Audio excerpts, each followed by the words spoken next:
नमस्कार, आप सभी को गणतंत्र दिवस की हार्दिक शुभकामनाएं। मैं हूं आपके साथ आश्रुति बोहरा। बुलेटिन का आगाज करेंगे।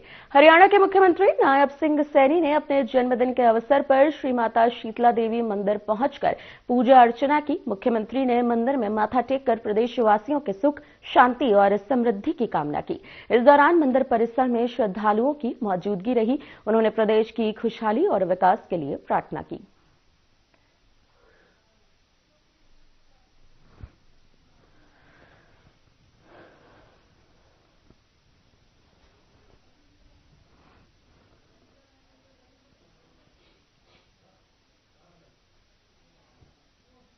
अहम खबर की ओर रुख करेंगे। देश आज मना रहा है 77वां गणतंत्र दिवस समारोह। वंदे मातरम के 150 साल पर आधारित है ये थीम। प्रधानमंत्री नरेंद्र मोदी ने देशवासियों को बधाई दी है। बताते चले, सेना का शौर्य पराक्रम का पर्व है गणतंत्र दिवस।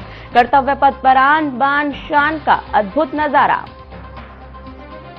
बड़ी खबर की ओर रुक कर रहे हैं। देश आज अपना 77वां गणतंत्र दिवस मना रहा है। वंदे मातरम के 150 साल पूरे होने पर पीएम नरेंद्र मोदी ने देशवासियों को बधाई दी है। सेना का शौर्य पराक्रम का पर्व है गणतंत्र दिवस। कर्तव्य पथ पर आन बान शान का जिक्र किया है पीएम मोदी ने। आपको बताते चले, आज 77वां गणतंत्र दिवस है। प्रधानमंत्री नरेंद्र मोदी ने स्वयं देशवासियों को गणतंत्र दिवस की बधाई दी है। देश आज अपना 77वां गणतंत्र दिवस मना रहा है। इस अवसर पर प्रधानमंत्री नरेंद्र मोदी स्वयं देशवासियों को बधाई देते नजर आ रहे हैं। सेना के शौर्य का जिक्र करते खुद प्रधानमंत्री नरेंद्र मोदी नजर आए हैं। आपको बता दें, हर साल की तरह इस बार भी कर्तव्य पथ पर नरेंद्र मोदी का आगमन होगा। 77वें गणतंत्र दिवस के समारोह पर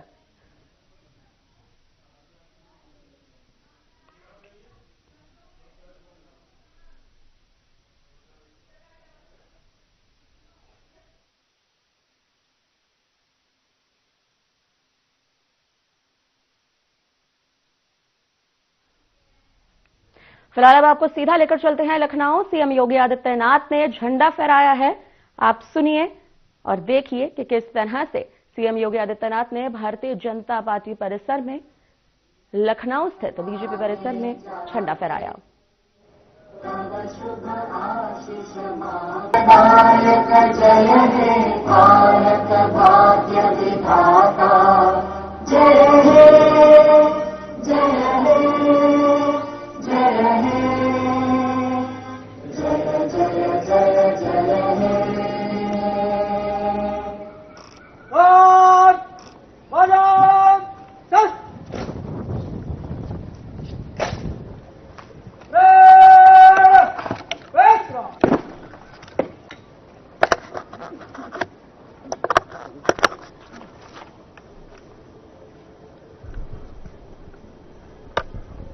देश के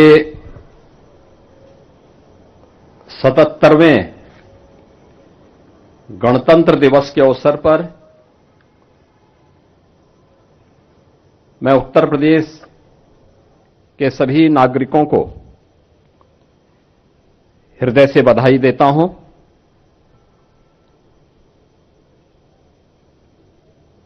आज ही के दिन 1950 में भारत का संविधान लागू हुआ था। 76 वर्ष की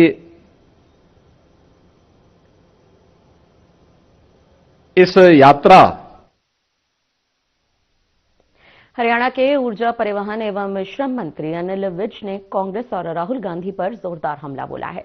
राहुल गांधी के बयान पर पलटवार करते हुए अनिल विज ने साफ तौर पर कहा कि मुगल और अंग्रेज विदेशी थे, जबकि भारतीय जनता पार्टी इस देश की मिट्टी से बनी पार्टी है। साथ ही उन्होंने यह भी कहा कि कांग्रेस का डीएनए विदेशी है और इसका जन्म अंग्रेजों की चापलूसी से हुआ है। टैरिफ विवाद पर भी अनिल विज ने बयान दिया। उन्होंने कहा कि प्रधानमंत्री नरेंद्र मोदी के दुनिया से मजबूत रिश्ते हैं और किसी एक देश की रुकावट से भारत को फर्क हो चुका है और जनता ने उन्हें नकार दिया है। राहुल गांधी जी को इतिहास का ज्ञान नहीं है। मुगल विदेशी थे इसलिए चले गए, अंग्रेज भी विदेशी थे इसलिए चले गए।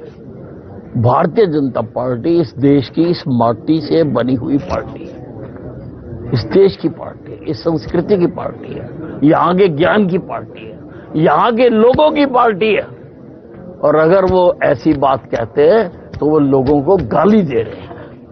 हमारा देश है, हम कहां जाएंगे, हमारा देश है, हम इसी देश में हैं, इसी देश के हैं। और जाएगी तो कांग्रेस जाएगी, क्योंकि कांग्रेस भी एक विदेशी पार्टी है। कांग्रेस का जन्म सन 1885 में एक अंग्रेज ए.ओ. ह्यूम ने किया था, अंग्रेजों के तलवे चाटने के लिए।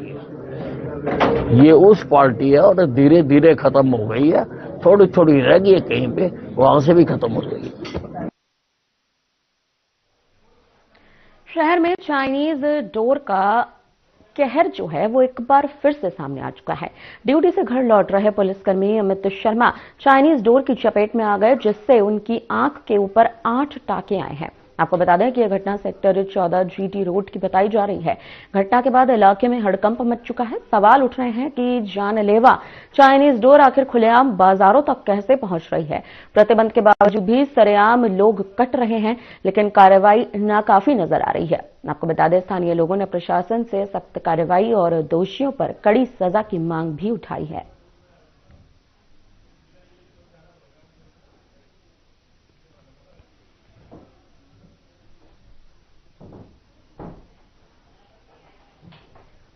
हिसार के महाराजा अग्रसेन एयरपोर्ट से महाराष्ट्र के नांदेड़ साहिब के लिए फ्लाइट उड़ी है। श्री गुरु तेग बहादुर साहिब के 350वें शहीदी शताब्दी समारोह के उपलक्ष्य में प्रशासन ने हिसार से नांदेड़ स्थित तख्त श्री हजूर साहिब के लिए पहली बार विशेष हवाई सेवा शुरू की। दोपहर 3:40 पर विमान हिसार से उड़ान भरेगा।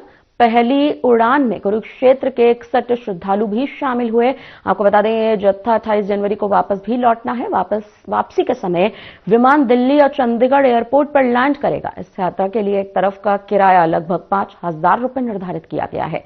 हरियाणा के कैबिनेट मंत्री रणवीर गंगवा का कहना है कि सिख संगत के लिए नांदेड़ साहिब जाने के लिए हरियाणा सरकार की ओर से किया गया है। गुरु तेग बहादुर के लिए जो ये पूरा अवसर है, ये उनके लिए किया गया है। वहीं आपको बता दें, गंगवा ने हरियाणा सरकार गुरु की जयंती मनाने का काम भी लगातार करती नजर आ रही है।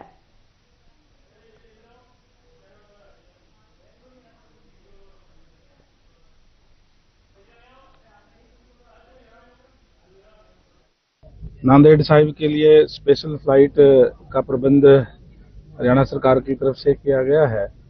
और ये जो साल है वो हिंद की चादर गुरु तेग बहादुर जी के 350वें शहीदी दिवस का जो साल ये है।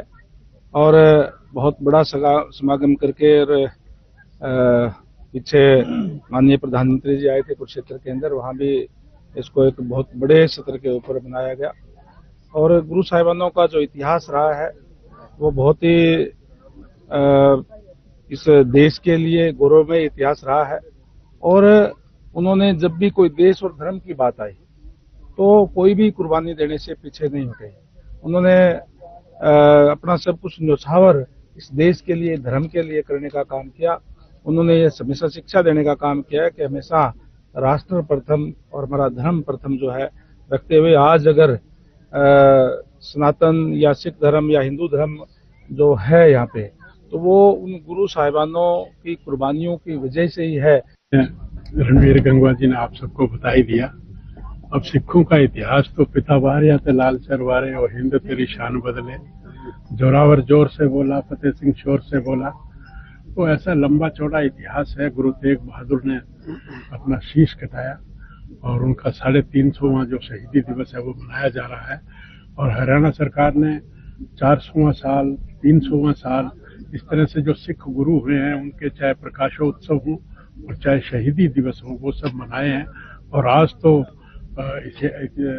हिसार का जो ये महाराजा अग्रसेन हवाई अड्डा है, इसके इतिहास में यहाँ से सिख संगत और नंदेड़ साहब जा रही है। वो हजूर साहब का वहाँ पर तख्त है, तो वहाँ इनके दर्शन करेगी। ये बहुत एक गौरव की बात है हिसार के लिए, हिसार के एयरपोर्ट के लिए।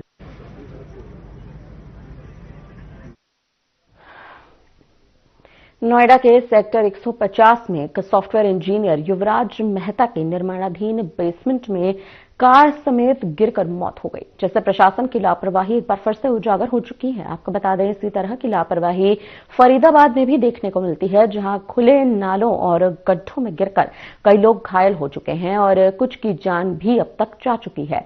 बयाली चौक और नीलम सिनेमा के पास खुले नाले अक्सर बाइक सवारों और ऑटो ड्राइवर्स के लिए एक बड़ा खतरे का कारण बने रहते हैं। इसके बावजूद भी प्रशासन इन खतरों को लगातार नजरअंदाज कर रहा है, तो वहीं लोग प्रशासन से इन नालों और गड्ढों को ढकने की मांग भी लगातार कर रहे हैं, लेकिन कोई भी कार्रवाई यहां पर नहीं की जा रही, जिससे इन खतरनाक हादसों के होने का डर लगातार बना हुआ है। गड्ढे और मुसीबत जिंदगी में कब आ जाए कोई पता नहीं, ये तो हमारे शहर का हाल है।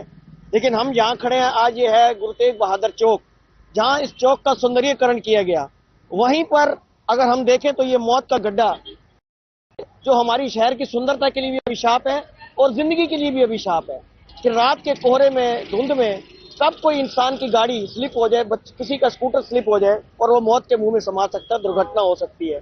तो हमारी सरकार को यही दरख्वास्त है कि इतने कांड होने के बाद, इतने हादसे होने के बाद अगर हम सबक ना लें। अभी हाल ही में नोएडा में एक युवा इंजीनियर जो बेचारा अपने ऑफिस से आ रहा था और धुंध के कारण एक नाले में जा समाया और 2 घंटे की मशक्कत के बाद भी उसको नहीं बचाया जा सका। नैम सिंह जी, ये नाला खुदा हुआ है, ये कौन सा एरिया है, कहाँ का? ये बलनगत टू सोना रोड है जी, और ये दयाल चौक पड़ता है और सिंगल रोड है। रात में कोई भी अनहोनी हो सकती है, कोहल का टाइम है, कोई भी गाड़ी इसमें गिर सकती है। तो सरकार को सोचना चाहिए, इसे चारों तरफ से बंद करना चाहिए। जाली लगाएं या जो कोई गाड़ी दूर से, इस पर कुछ भी नहीं लगा हुआ, तो अंधेरे में कोई भी गाड़ी गिर सकती, कभी कोई अनहोनी हो सकती है। बहुत ज्यादा परेशानी है, किसी से कहें भी क्या कहें, कोई ऑप्शन ही नहीं है इसका। कोई ना आके सुनवाई है ना कुछ है। हम तो खुद यहीं से चलते हैं, सुबह शाम हमारा यहीं से चलने का काम है, तो हम खुद भी कई बार बच गए हैं। ना इधर से कोई रास्ता है बंद करने का, कोई इधर से बंद हो जाए तो भी कोई। एक बार पहले यहाँ पे लकड़ी लगाई थी, वो लकड़ी भी टूट गई पिकअप के करके, पिकअप उसको तोड़ने के बाद इसमें घुस गई। तो आते हैं कुछ लोग यहाँ जो कहते हैं कि भाई इसे बंद कराएंगे, नगर निगम के कोई अधिकारी? ऐसा कोई नहीं है, कोई आज तक नहीं है। जिस तरह से खुदा है, क्या लगता है? सही नहीं है जी, कोई भी गिर सकता है, कोई भी ऐसा हो सकता है। जैसे नोएडा में एक हादसा हुआ है, गाड़ी उसमें गिर गई पूरी तरह से सीवर के गड्ढे में। हाँ, उस तरह से यहाँ भी बड़ा हादसा हो सकता है। हाँ यहाँ भी हो सकता है। बच गए हैं, कोहरे में, अंधेरे में 6-6 बजे नहीं दिखता, ऑटो चले जाए, साइकिल वाले भी गिर रहे हैं इसमें, पैदल वाला भी गिर जाता है, कोई नशेड़ी होता है वो भी गिर जाता है। ये तो जानलेवा ही है गड्ढा तो।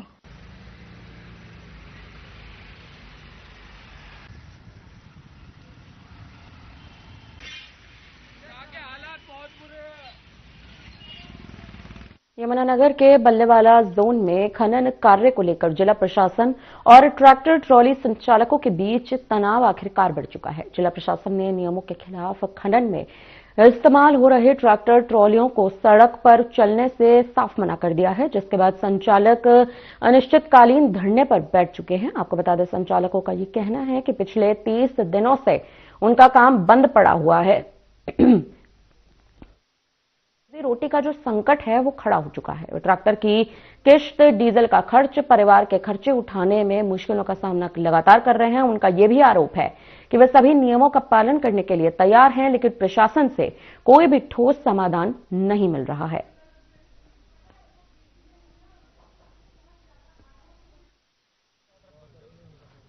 प्रॉब्लम यह है जी, डीसी साहिबा ने हमारे ट्रैक्टर ट्राली बंद कर दी जी। मैनिंग में जो चलते थे वो सारे बंद कर दिए जी, कि इसमें अलाउड नहीं है जी माल ले जाना। परेशानी है जी, सारे ट्रैक्टर जितने बैठे जी बंदे, सब पे ट्रैक्टर ट्रालियां हैं जी, और फाइनेंस पे ट्रैक्टर ट्रालियां है जी इनकी, और कोई काम नहीं है जी हमारे पास यही है जी, दिहाड़ी अपनी ट्रैक्टर ट्राली चला कर अपना घर चलाते हैं जी। यही बंद कर दे जी, अब बताओ जी कैसे काम चलेगा जी। मांगे है जी डीसी साहिबा से जी कि हमारे ट्रैक्टर ट्राली चलने दे, जैसे वो कहेंगे उनके आदेश के अनुसार चला लेंगे जी। अंडरलोड कहेंगे अंडरलोड चला लेंगे जी, कागज पत्तर पूरे करके चला लेंगे जी। धरने पे इसलिए बैठे हैं जी, हमें डीसी मैडम के पास जी कम से कम 3 बार चले जा चुके हैं जी वहाँ पे। ठीक है जी, हर बार यही आश्वासन देते हैं जी कि चला देंगे चला देंगे। अब तक कोई भी हमारे लिए कुछ भी समाधान नहीं किया डीसी मैडम ने। ठीक है जी, बस कहने का यही है जी, हमारा तो ट्रैक्टर ट्रैली चलवा दो जी, बिल्कुल मर लिए थोड़ा कदम ऐसा है जी, हमारे ट्रैक्टर किस्त भी हमारे पास आ गई जी, किस्त देने के लिए पैसे नहीं रहे जी बिल्कुल भी। ठीक है जी, कम से कम 1000 परिवार होंगे जी, कम से कम इसी चीज से जुड़े हैं जी हम, जितने भी ट्रैक्टर ट्रैली वाले हैं जी, गरीब आदमी है जी बिल्कुल। ठीक है जी, पहली तो बात यह है जी, हम गरीब दबके किसान है जी। हमारी जमीन ना देख लो जी, जमुना में गिरी पड़ी जी, कागज तो आएगा देख लो नंबर दे देंगे। छोटे छोटे किसान हुए हैं जी हम, हमारी जमीन ना पड़ी जमुना में जी, हमारे पर कुछ काम नहीं जी। गरीब आदमी क्या करेगा जी, ट्रैक्टर ट्रॉली तो सोचा जी दिहाड़ी कर लेंगे जी, अपनी रोजगार चला लेंगे जी, बच्चों की फीस भी भरनी जी। 500 ट्रैक्टर ट्रॉली संचालक होंगे जी, इन पर देख लो 500 ही ड्राइवर हैं जी, हजारों की संख्या में हो रहे जी परिवार, कहाँ जाएंगे गरीब परिवार जी। भूखे मरते क्या करेंगे जी, बैठेंगे तो नहीं धरेंगे जी, और क्या कर सके जी, इस तो बच्चे और कुछ है ही नहीं जी, कहाँ जा सके जी।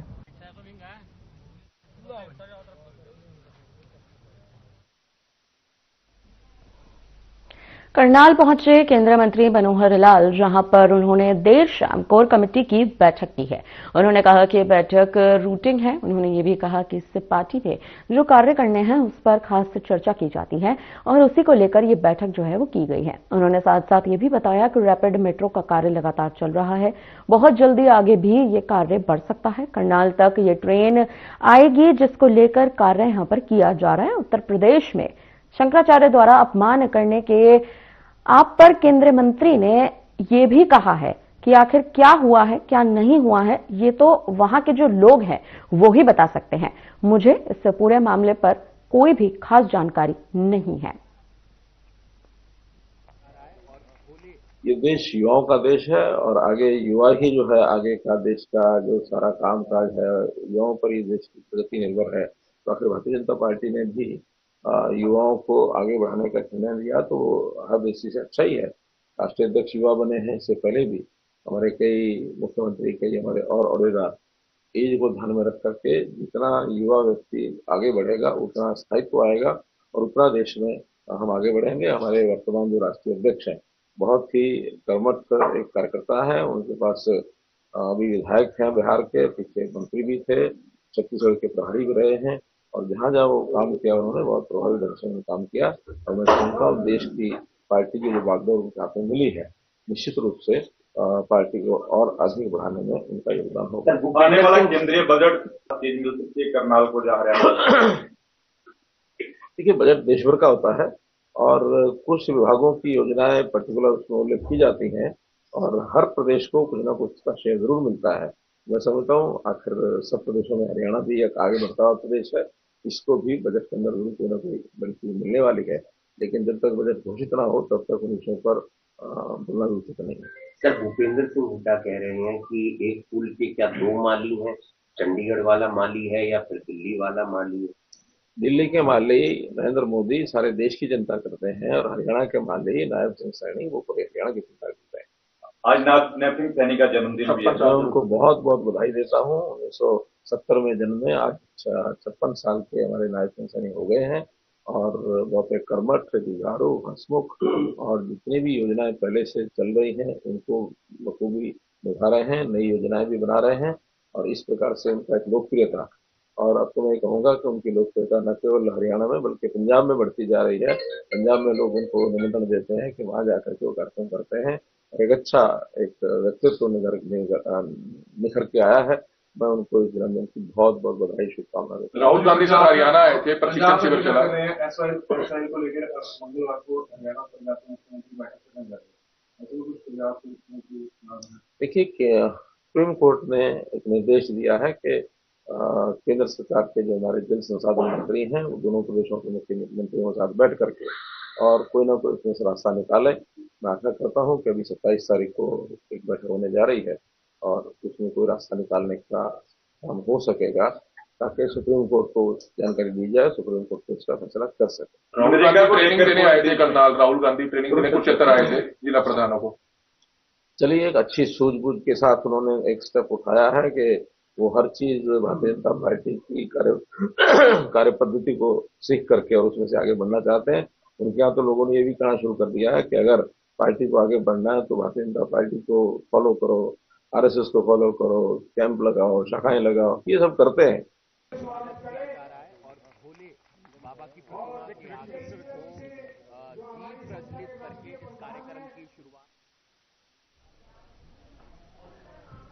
कांग्रेस को राहुल गांधी के विचारों पर चलना चाहिए, उनकी दी हुई ट्रेनिंग का पालन करना चाहिए। मनरेगा का नाम बदलने को लेकर ठाकुर ने कहा है कि कांग्रेस वही पार्टी है जिसने नाम बदलने की शुरुआत की और आज वही लगातार विरोध कर रही है। आपको बता दें, अनुराग ठाकुर ने यह भी कहा कि भारतीय जनता पार्टी सरकार ने गरीबों के लिए कई योजनाएं शुरू की हैं, जैसे कि 125 दिनों का रोजगार देने वाली विकसित भारत गारंटी फॉर रोजगार और आजीविका मिशन।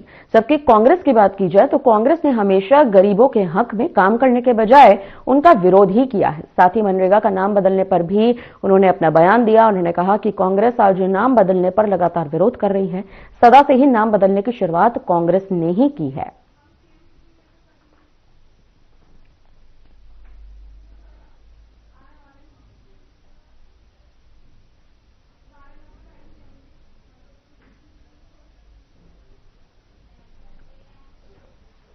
नोहर में दीपलाना को जोड़ने वाली एक मुख्य सड़क की स्थिति अत्यंत जर्जर हो चुकी है। आपको बता दें, इससे क्षेत्र में ग्रामीणों, विद्यार्थियों एवं राहगीरों को भारी कठिनाइयों का सामना लगातार करना पड़ रहा है। इस संबंध में भारतीय जनता पार्टी ओबीसी मोर्चा हनुमानगढ़ के पूर्व जिला उपाध्यक्ष महेंद्र पूनिया ने राजस्थान के मुख्यमंत्री को ज्ञापन भेजकर सड़क को पुनः निर्माण कराने और उसकी चौड़ाई को बढ़ाने की मांग भी उठाई है।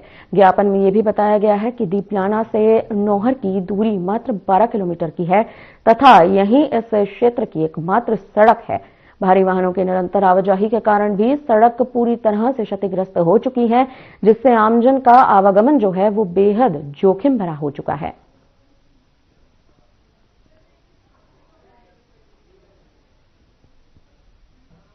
दूरी मात्र 12 किलोमीटर है और रोड जगह जगह से क्षतिग्रस्त टूट चुकी है, जगह जगह गड्ढे हो चुके हैं। इसके लिए हमने मुख्यमंत्री के नाम ज्ञापन सार्वजनिक निर्माण विभाग नोर को दिया है। सड़क काफी समय से टूटी हुई है। आपने इसके संबंध में मुख्यमंत्री को भी अवगत करवाया है और सार्वजनिक निर्माण विभाग के अधिकारियों से मिले हैं कभी? सार्वजनिक निर्माण विभाग के अधिकारियों से कल मिले हैं। उन्होंने आश्वस्त किया है कि अप्रैल तक रोड बनाएंगे और चौड़ाई भी बढ़ाने की बात कही है।